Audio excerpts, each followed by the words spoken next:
在虫洞之手遮天的庞奶爸，如今也是遇到对手了。大家一直期待的庞奶爸和其三妹的巅峰对决，今天也是正式开演了。曾经的熊见愁使尽了浑身解数，也才和其三妹打了个平手。由于昨天奶城也沦陷了，非但没有收回三妹儿，反倒被三妹儿收回去了。今天墩墩就把虫洞的力量担当庞奶爸给请了过来。这个让艾姐闻风丧胆的男人，曾在采访中扬言，如果他去收三妹儿，根本就没有难度。结果今天就被三妹儿哐哐打了脸。三妹儿一咬二挠三锁腿，根本不带一点怕的，全身都在反抗，把193的庞奶爸都给整红温了。要知道，在三妹儿之前，虫洞流传着这么一句话：天不怕地不怕，就怕虫洞庞奶爸。因为庞奶爸的身材高大，力气也很大，他站在小熊面前，俨然就是一个庞然大物。而且他撸猫的时候是真撸，把艾姐的脑袋摇得像拨浪鼓一样。他的手掌和艾姐脑袋差不多大，所以艾姐被他按着脑袋，根本就无力反抗。有一次艾姐犯浑，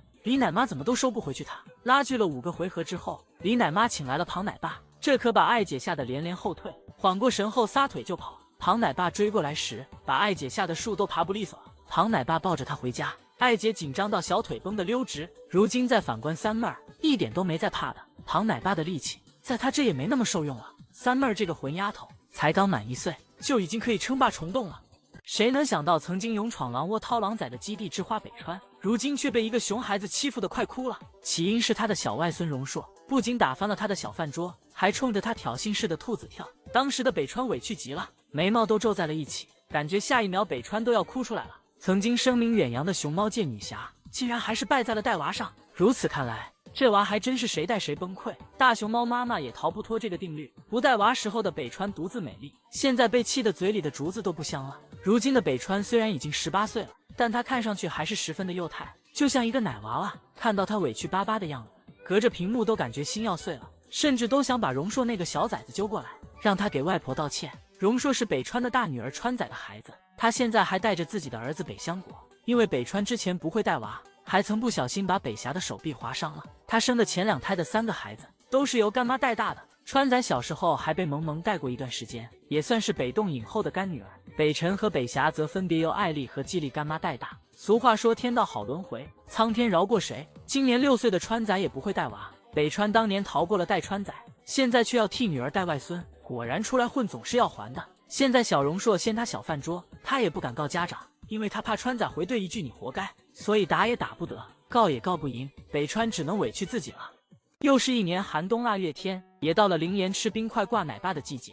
现在的灵岩已经开始哼着小曲坐在水池里啃冰块了。还记得去年大概也是这个时候，也是冰天雪地的天气，灵岩一边泡冰水澡，一边啃着洗定水冻成的冰块，把一边的雷达奶爸吓得瑟瑟发抖。于是奶爸就先发制熊，把灵岩坑爹的一幕发到了网上。他又要去玩冰去了，我真服了。这真的是要让我死网上吗？啊，你真的要让我死网上吗？灵岩，我给你放个悲催点的音乐吗？如果不是看灵岩200大几十斤的体格子，还有那圆圆的小肚腩，可能真的会有网友被他骗到。如今灵岩故技重施，结果得到更多的是大家的调侃。虽然灵岩总是想方设法想把奶爸挂网上，但奶爸却实实在在把他放在了心上。灵岩从太空舱往木架上跨的时候，一不小心摔了一跤，磕到了脸，可把一旁的雷达奶爸心疼坏了，把灵岩喊到了小卖部的窗口，一边给他喂美味的笋笋，一边安抚他。奶爸的关心真的隔着屏幕都能感受到。我们灵岩也很倔强，从哪里跌倒就要从哪里爬起来。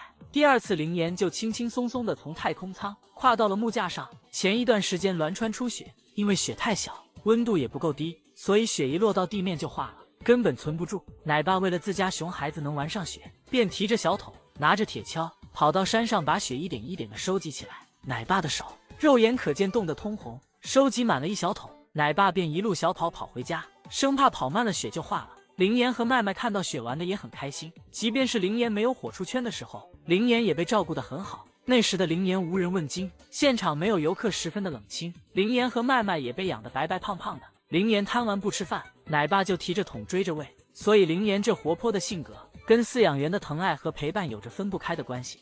不得不说，联动是会选熊猫的，金虎飞云和妙音都是个顶个的好看。小时候的飞云颜值就很出众了，圆圆的耳朵再加上仓鼠脸，这小模样像极了一只米老鼠，果然能打败飞云的只有飞云小时候。阮女士因为认养了飞云的哥哥奥运，所以她也经常会过来看飞云。当阮女士和她说哈喽的时候，飞云还会吧唧着小嘴做回应。Hello，不叫。最后都兴奋地摔倒了。有一次，阮女士在笼舍前喊飞云，结果飞云没回应，却把金虎给喊过来了。不认识金虎的阮女士还挺好奇这个热情的小家伙是谁。哦，应该是朱云，把鼻子这么长。结果被阮女士最后一句话给扎心了。那时的金城虎看起来确实有点车座子。竹韵妈妈也好爱她的老儿子，总是把金虎护在身下。但金虎小时候很调皮，只要竹韵妈妈一眼瞅不见，他就开始爬栏杆。竹韵害怕他摔着，就会把他薅下来。而且这孩子从小话就多，刚喝完盆盆奶，奶妈给他擦嘴，他就一直嘤嘤叫，奶妈还一边擦一边回应他，真的是用吃的都堵不住他的嘴。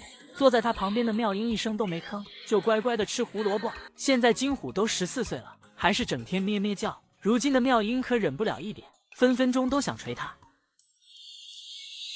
金虎啊，你能不能不吵吵？妙音都烦你，是吧？妙音。原因你说的，一大早上你别让我睡觉，你在干啥？你喊我的，对你喊我的。对，如果是看不见你，看见你我抽死你。妙音平时虽然喜欢翻白眼瞪人，看着有些高冷，但她其实从小就特别喜欢黏着飞云，吃饭的时候也要和姐姐贴贴，有时候还会跑过来抢飞云的竹笋。飞云也不生气，就这么宠着她。三个小家伙出生时间相近，从小就生活在一起，后来又一起来了联动，他们会一起趴小卖部窗口找奶爸奶妈要吃的。三小只没分开的时候，金虎可欠了，他不是抱着飞云的脚啃，就是按着飞云打。妙音也没逃得过他的撩弦，非要把妙音从树上挤下去。后来他和飞云妙音分开了，人家两个小姑娘在一起打闹，可把他激动坏了，隔着玻璃给妙音当场外指导。大连的三宝各有各的特点，飞云甜美，妙音高冷，金虎帅气，每一只都是颜值爆表。长隆的11公主媚珠今天半岁了，园方给她准备的半岁庆典可以说得上是毫无人性。他们给媚珠打造了一把粉色的专属公主宝座，还有一辆粉色豪车。果然长隆在宠孩子这方面从来就没有对手。媚珠也好爱她的半岁礼物，坐在粉粉的公主车上，抱着自己的驾驶正不撒手。而且长隆还为媚珠打造了一首专属 BGM， 大熊猫媚珠驾到，采用了粤语和国语相结合的演绎方式，里面收集了媚珠各种各样的叫声，有嘤嘤叫，有威胁式的狗叫，还有媚珠独特的老烟嗓哞哞叫。更有意思的是，还有媚珠和大梁外公的互动，节奏轻快又朗朗上口，足以见得长隆的用心程度。青姐还在半岁庆典的现场给媚珠做了体检，并当场公布了媚珠的3围，把媚珠羞得低下了脑袋。难道我们小公主就不要面子的吗？从媚珠出生后的第14天，长隆开始发布媚珠的视频开始，很多粉丝都是一天没有落下过，每天必做的一件事就是打开手机看媚珠。可以说媚珠是很多网友云养长大的，从100多克粉嘟嘟的小老鼠到黑白分明的小团子，慢慢的媚珠开始会爬会走路，到可以轻松的翻越小窗口越狱。现在他已经可以爬上4、5米的大树，享受自由的风了。因为萌萌是第一次生娃，没有经验，青姐说萌萌偶尔会忘记自己怀里的媚珠突然起身，媚珠就会滑落摔在地上。特别是萌萌睡觉的时候，无意识的翻身可能会压到媚珠，所以几个金牌月嫂只能24小时轮流为媚珠保驾护航。有一次大梁发现萌萌怀里的媚珠突然不见了，都吓到脸色发白了。我记得印象很深刻，你听阿良嗷的一声，小崽又没了，哪去了？又压趴平了，压到脖子下去了。那阿良使劲用力薅啊，把小崽弄出来的时候，我看阿良脸刷白呀，然后额头满脑的汗。所以饲养员们真的也很不容易，他们为了媚珠的健康成长付出了太多。如今媚珠半岁了，是一个野性十足的小姑娘。想必很多粉丝都在等媚珠半岁时公布大名吧，但是因为名字还没有审核完成，还要再等上一段时间。但媚珠这个名字又宠又好听，可能会像小五一样，一时间还改不掉呢。虽然莽妞妞平时有点虎，但是她真的好爱她的好大儿莽小五。这天母子俩正在院子里玩耍，突然从远处传来异响，小五第一反应就是迅速爬上树躲避危险，这也是妈妈平时教的好。此时的莽妞妞貌似脑袋有点宕机，还坐在那里一动不动地分辨异响的来源。当莽妞妞也意识到不对时，第一反应就是往室内跑，但她刚跑了2步，就立刻转身掉头冲向小五。此时莽妞妞的内心活动如下：咦，这是什么声？让我好好听听，好像有危险，快跑！不对，我的儿呢？然后快速冲向小五，站起来把他的好大儿薅下来。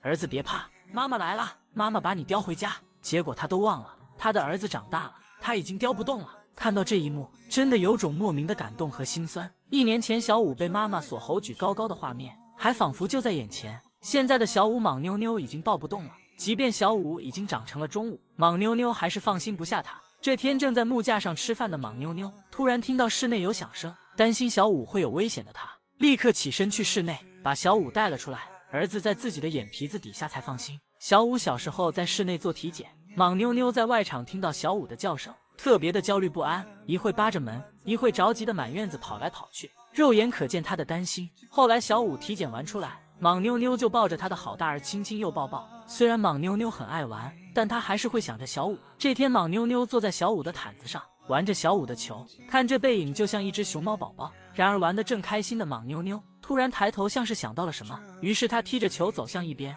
让人万万没想到的是，莽妞妞竟然是把球送给一边的小五。所以说哪有妈妈不疼孩子的呢？虽然有时候莽妞妞也会抢儿子吃的，玩儿子的玩具，会和儿子打打闹闹，但这一点都不影响他爱儿子。看小五坐在秋千上，莽妞妞给儿子摇秋千的画面，是不是十分的岁月静好？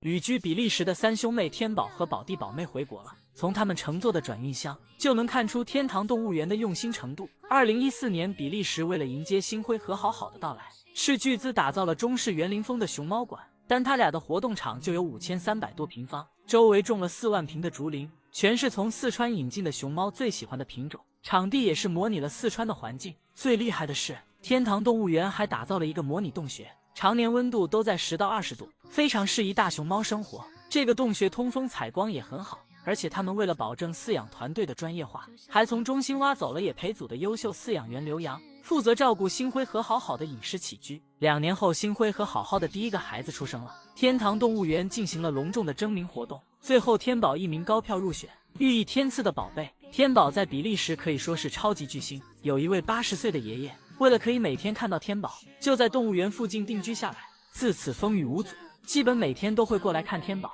他的家里也摆满了天宝的照片，而且天堂动物园的创办人董博是天宝的头号粉丝，在他的眼里，别的小熊有的玩具，天宝必须也要有。他有时候会在那个就是一些软件上，然后看到熊猫有一些的玩具，然后他会给我发一个图过来，他说我们天宝有，我说没有，他说做别的有的我们也有。随着天宝的慢慢长大，天宝继承了他爸爸妈妈非常好的基因，就是胃口也非常棒。我就直接跟董博讲，可能天宝以后也会是一个小吃货，可能是个大胃王。所以说我们的去购买竹子可能不够用，董博马上就说不够用，我们直接买竹林。天宝长大了，到了需要和妈妈分开的年纪，园方就给天宝打造了专属的大别墅。后来天宝的弟弟妹妹出生了，宝弟宝妹需要和妈妈分开时，园方又单独给他俩打造了一个大别墅。如果不是早早的就确定宝弟宝妹今年回国，估计园方看到他俩打架，又要再单独打造大别墅了。只能说他们对大熊猫真的热爱到骨子里了。现在兄妹3个一起回国，他们的奶妈刘洋已经伤心到哽咽，特别是天宝，他看到有陌生人靠近刘奶妈，他还会做出威慑的动作保护奶妈。所以说有的时候他如果换饲养员或怎样的，他看了一个比较高大饲养员在我身后啊，或者是陌生人在我身后，天宝会马上就站起来，然后尝试去保护我。所以说真心换真心，爱从来都是相互的。我们能不能把这个吃奶吃到3岁半给忘了好不好？明明我们不喝奶已经很久了，我们就不要再提了。我们以后再说了，就说我们吃奶吃了1253天就好了。果然大文也没打算放过国庆，他口中的1253天，明明听起来比3年半还要雷人。然而国庆之所以能成为喝奶冠军，也是因为他和梅青妈妈是妈宝女和女宝妈的完美结合，少了任何一方都做不到。国庆妹妹是公认的妈宝女，长得甜美可爱，又很会撒娇。她每次想问奶爸要零食时，都是笑嘻嘻的，眼睛也亮亮的，还会冲着奶爸咩咩叫，这任谁看了都抵挡不住吧。而梅青虽然脾气很暴躁，一言不合就想手锤饲养员，但是她对待国庆时却非常的有耐心，即便国庆看起来个头比她还要大，梅青也不会拒绝她喝奶。甚至国庆都3岁了，梅青还在帮她舔屁屁排便。要知道媚猪才半岁，萌萌只要看她拉得多，吓得立刻掉头就跑了。跟你们分享一个有趣的事哈，因为媚猪现在排尿的量有点大，我们的萌萌都不舔了。他看到媚猪排了一大滩的尿液在里面，萌萌闻到，他马上就跑了。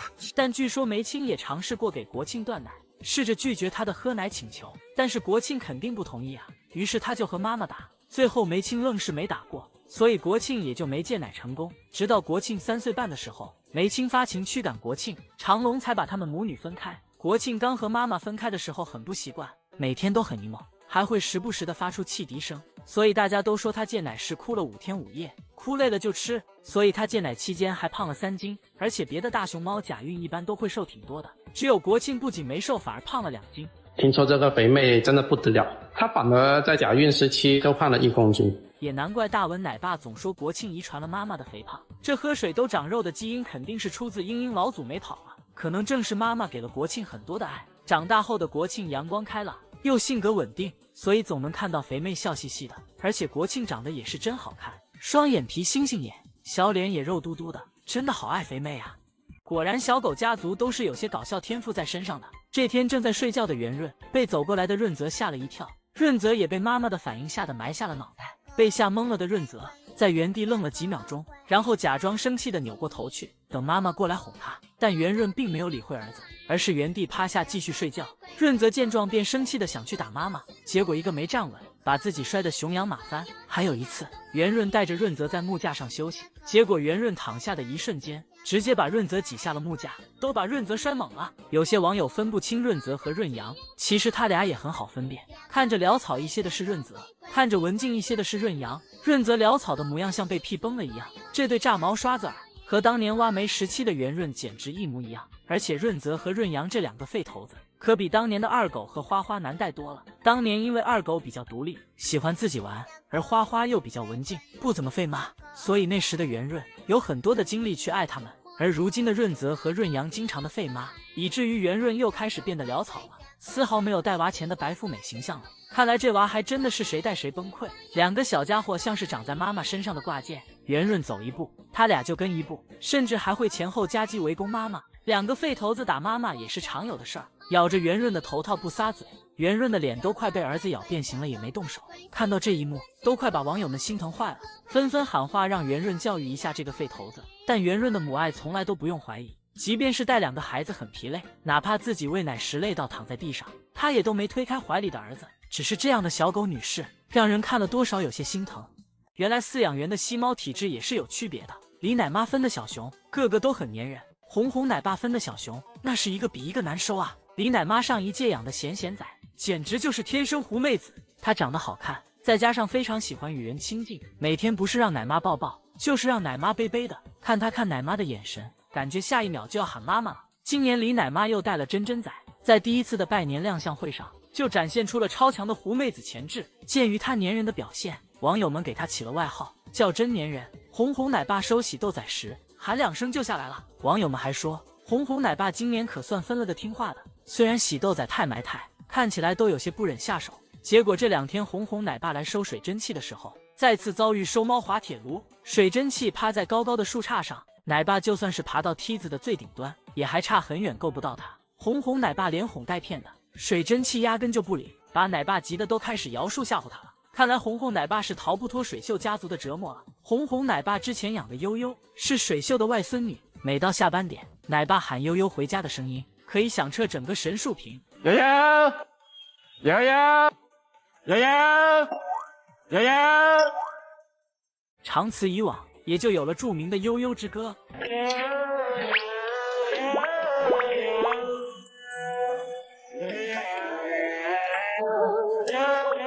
即便是红奶爸采用美食诱惑，悠悠也是理都不理的。虽然有些心疼红奶爸，但是还是忍不住笑出了声。即便悠悠虐他千百遍，但骄阳欺负悠悠时，红奶爸还是站在悠悠这边，偷偷的给悠悠加餐，让他吃饱点长快些。这样在骄阳打他时，悠悠就可以反击了。国庆不仅长得好看，他也特别的会撒娇。每次想吃小零食时，他就双手扒树，歪着脑袋，笑嘻嘻的看着大文，腿摆放的姿势也特别的妖娆。没有啦，倩，快去吃竹子吧，没零食喽。大文每次都抵挡不住国庆的撒娇。还有零食吗？来点竹笋吧，它这么可爱。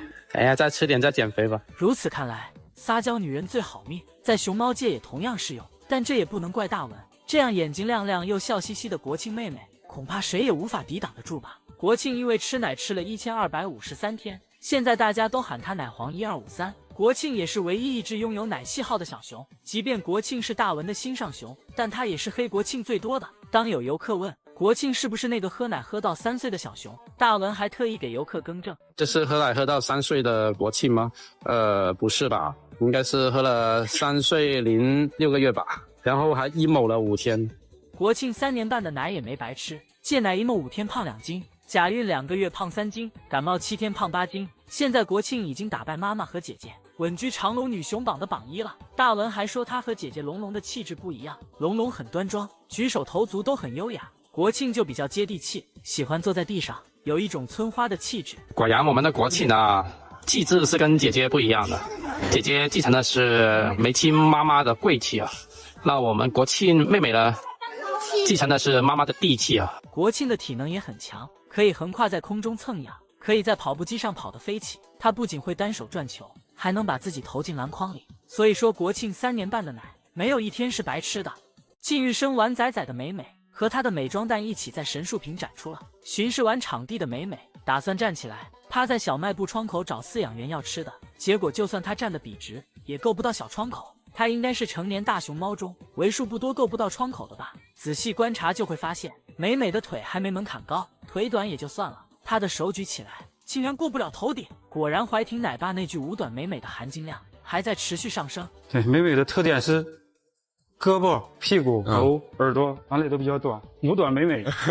还有更扎心的，网友们拿美美的视频和福宝小奇迹做对比。福宝站起来可以轻而易举地看到室内，小奇迹更是熊高马大，站起来甚至可以高出窗口一个头尖。这么一对比，就更加印证了怀婷奶爸的说法了。而且从中心发布的美美待崽的视频中，还可以清楚地看到美美的小短手，连2、3个月大的小崽崽都还不住。对比别的熊猫妈妈带娃，杨洋可以十分轻松地同时抱2个，媚珠都8个月了，橘萌萌还可以把媚珠环抱住，揽香揽贵妃，单手就把娃抱得飞起。这么来看，美美的小短手抱娃是有些不够用了，等孩子大些那就更好玩了。那时美美的小短腿跑也跑不过，小短手抓也抓不住，嘴筒子太短咬也咬不到，不敢想象美美到时会有多崩溃。美美待崽还有一个很有意思的地方，就是她舔娃的方向不太对，把闺女舔成了小卷毛，和圆梦小时候一样。草草只有2个女儿华娇和美美，华娇已经放归了野外，再加上美美是野外引种生下的崽，所以美美这胎可以说是意义非凡。这只拥有一双星星眼还喜欢笑嘻嘻的漂亮小熊，就是外号奶黄1253的国庆妹妹。1253并不是国庆的谱系号，大文奶爸对这个数字有着非常清晰的解释。1253到底是什么意思？1253是代表着我们国庆跟妈妈相处了1253天，然后在这每一天里面呢，都去喝了妈妈的奶奶。对，这是喝奶的象征。果然国庆妹妹的黑料都是大文爆出来的。国庆本来吃奶吃到3岁半，已经是熊猫界很少见的了。然后大文还大张旗鼓地给他准备戒奶宴，生日会上送奶瓶。去年给国庆举办了戒奶1周年庆典，现在又开始筹备下个月的戒奶2周年了，以至于大家看到国庆，第一时间就会想到他吃奶吃到3岁半的事儿。这样看来，奶黄这个外号恐怕要一直跟着国庆妹妹了。大文说国庆没有遗传到妈妈的美貌，但遗传到了妈妈的肥胖。国庆已经连续2期蝉联长隆女雄体重榜的榜1了。国庆完美继承了英英老祖的体质，其他小熊假孕基本都会瘦一些，而国庆非但没瘦，甚至还胖了3斤。最近他又创造了感冒7天胖8斤的记录。现在的国庆坐在龙椅上，可以说是严丝合缝，如果再胖一些，恐怕就坐不下去了。有一种感情叫做圆润和花花，圆润对花花的爱可以说是虽非亲生却胜似亲生。因为成功妈妈身体不好，在花花和叶子9个月大时，便分别交由圆润和艾丽2位干妈照顾。当花花出现在圆润院子里的第1天，圆润便欣然接受了她。二狗性格比较独立，更喜欢自己玩耍，但圆润喜欢和孩子待在一起，所以花花的到来正好让他的母爱有了释放的地方。于是大部分时间都是圆润和花花腻在一起。因为花花吃饭慢，每次吃奶都要半小时起步，有时候花花吃得太久了，圆润困得坐着都打盹儿，但即便把圆润累得躺下了，他都没舍得推开怀里的花花。不仅如此，如果花花玩嗨了忘记吃饭，圆润还会主动找到花花，把她带到一个舒服的地方，坐下来给她喂奶喝。圆润知道花花天生脚掌外翻，他会等花花睡着时，抱起花花的脚轻轻按摩，尝试着用自己唯一能做的方式来缓解闺女的症状。有时候调皮的二狗也会和花花打闹，但圆润看到了不仅会阻止二狗，还会浅浅的教育一下他。这么来看，他夺花花几根笋也是应该的。二狗表示，你当年欠我的，就用你手里的笋笋来还吧。有一天下雨了，花花想出去玩，圆润一直站在门口劝他，孩子你太小不会躲雨会生病的。但是花花根本不听，那是硬着头皮也要往外走。圆润只好咬住他的头套把他拖回家。他把花花拖回去后，还跑到门口想把门给关上，但是他看了一下，发现自己不会关，所以只好作罢。没过一会，花花又跑出来了。圆润仰起头看了一下，发现雨下的还是很大，于是又把花花拖回去了。就这样，母女俩拉锯了4个回合，在最后一次，花花刚出来，门却关上了。被关在室内的圆润此刻不知道会有多着急，于是圆润便开始教花花躲雨，趴在木架上，把头低低的埋下，只要头不淋湿就不算淋雨。花花倒也是有样学样的照做了，但是总感觉哪里不对。花花一直在甩身上的水，而圆润却纹丝不动的趴在那里。把镜头拉远了才知道，原来圆润的上方有一个亭子，他根本就淋不到。如此看来，陈圆润女士也有不靠谱的时候啊。乖，小男娃，是你的，是你的。今天跟随新华社的镜头看到了在室内的福宝。徐奶爸说福宝最近胃口非常的好。最近他的食量啊，还有运动量那些有没有什么变化呢？食量增加了。之前他的粪便大概是8到10公斤，这段时间的粪便基本上都稳定在10到12公斤，产食量增加了。然后进食的时间一般是4个小时上下。福宝现在的体重是104公斤，他刚回来时的体重是103公斤。福宝回国后的这8个月体重没怎么增长，估计跟他回到家乡需要适应环境，并且这段时间他还经历了发情期以及假孕期有关。而且徐奶爸还透露，福宝最近也很活泼，喜欢晚上活动，晚上尤其活跃，相当活跃。他一般就是晚上8点钟左右的时候就会吃竹子，再活动到11点多左右。但在评论区看到很多网友说，徐奶爸为什么要抓住福宝的胳膊，还说看着就感觉很用力。首先，每只圈养大熊猫在进行爱心饲喂的时候，一般都要进行脱敏训练。徐奶爸抓握的位置就是平时体检扎针的位置，如果日常不训练的话，在体检抽血时，估计他们基本都很难做到配合。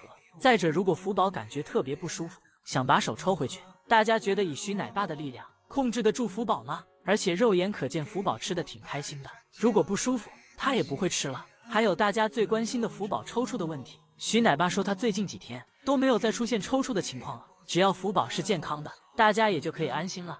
一觉睡醒，媚珠又出息了，不到半岁的小家伙竟然登顶了5米左右的大树，媚珠到底还要带给大家多少惊喜？只见他坐在树杈上享受着自由的风，这一幕让人瞬间梦回四海。就在昨天，天气很好，风和日丽的，出来放风的媚珠3、2下就爬上了大树，而且别的小熊爬树一般都是妈妈教的，媚珠还是自学成才。原以为她会趴在这个粗粗的树杈上睡觉，因为这里有妈妈的味道。萌萌平时就是睡在这里，结果让人没想到的是，她竟然不甘心于此，稍作休息就登顶了大树，这让树下的大梁又惊又喜，毕竟这是其他小熊基本没有爬到过的位置。大梁还即兴创作了一首打油诗，远看一只熊猫，近看还是只熊猫，反正都是熊猫啊，反正都是熊猫。虽然这诗做的确实不怎么样，但媚珠这孩子是真的强。小五看了表示很不服气，谁半岁的时候还没登顶过大树呢？只是我的树不太争气而已。然而看着媚珠爬上去容易，让他自己下来可就难了。无论怎么哄，媚珠压根理都不理，最后还是大梁爬上树，站在树杈上抱他下来的。抱下来的过程也不轻松，媚珠一直在反抗。青姐担心媚珠会掉下来，就本能的张开双手，随时准备去接媚珠。经过一番努力，在大梁和香香姐的接力下，才算把媚珠给弄下来。这也算是大梁出差回来后的第一天，媚珠送给外公的一份大礼。大梁出差1周回来，最想做的事估计就是抱抱媚珠，于是他就把媚珠骗了出来。美女，走，出差完了，快点，跑跑地，跑跑地。刚才明明说的是要带媚珠出去玩，结果把媚珠骗出来就抱个不停，难怪媚珠会咬他。网友的神评论更搞笑，说大梁是媚珠的磨牙棒，毕竟媚珠真的很喜欢咬他。但该说不说，大梁真的把媚珠当孩子一样对待了。